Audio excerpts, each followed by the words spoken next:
mahal na panahon. Yung po nakabalik ito sa white table na magandang judges. Sa kanila po mga kasama lahat. Po sa taker worker, sa President Teachers Committee, sa kanyang Vice President, Secretary and Treasurer, sa lahat po na natin ngayong gabi. Magandang gabi po sa inyo lahat. Una po sa lahat, ako po ay nagpapasalamat sa aking natanggap na imbitasyon para po masilaya ko itong aking magandang judges sa araw na gabi ito. Sa mga magulang po na mga bata na nandito ngayon, nagagawa ng parangal, ako po ay lubos at taos po sa mga bati sa inyo. Yun po sa kanilang mga magulang. Yun po lamang.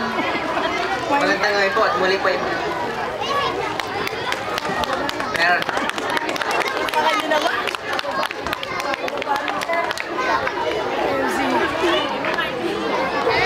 thank you po. Okay, yan po ang aking napakabait na bayaw na sa tuwi-tuwi na ay hindi naman po kami binibigo. Every time na may mga paanyaya sa kanila. And ang ating pong next na pababatiin or to give the message, to give an encouragement is none other than our beloved counselor again, my big brother, Mr. Rolando Panopio. Okay, ayan. Palakpakan po natin si Konsihan.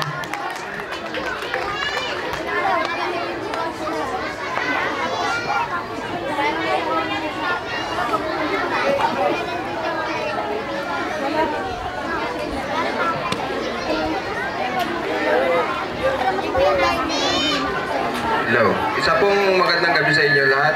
Ako po ay nawala sa sarili ko kasi ang gagaling ng ating mga bata. Bagamat sila ay nasa musmus pa o napakabata at naipamamalas nila yung kanilang kakayahan.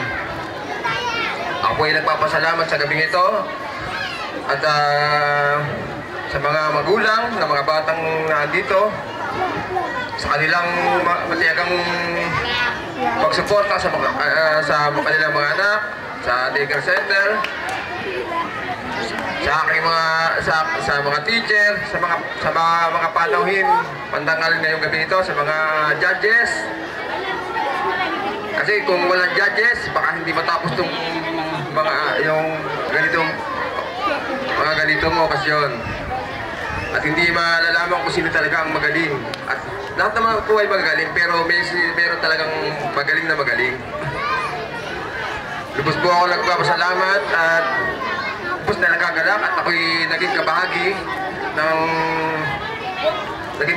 ng search and theater and taker ngayong gabi ito.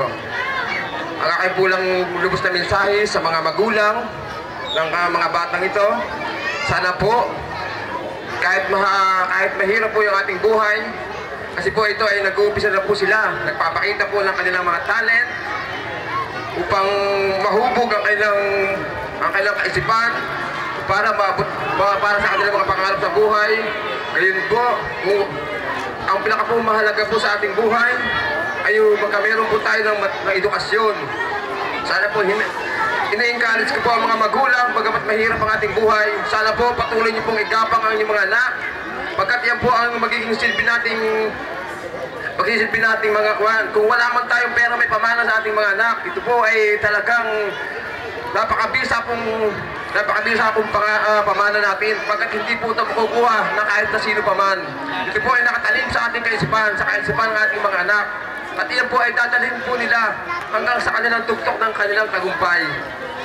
Kaya po, sa mga magulang na kagaya ko, ini-encourage ko po sila na pilitin po natin igapang ang ating mga anak upang maabot nila ang kanilang mga pinapangarap sa buhay. Bagamat tayo nakakaranas po ng global crisis sa ngayon, tayo na po ang mag-a-adjust noon. Yung hindi po natin kayang gastahin, tayo po ay magbibid po para at least yung ating katipiran ay atin naman pong ilaan sa ating mga anak.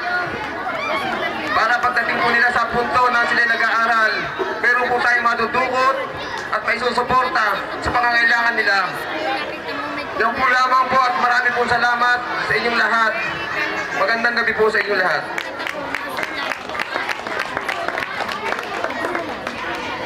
maraming salamat po sa isang napapanahong mensahe para po sa ating lahat. Alam po natin na tayo po lahat ay dumaranas ng global crisis, pero alam po natin ang ating mga magulang ay handang-handa yan para sa mga ganitong pagkakataon.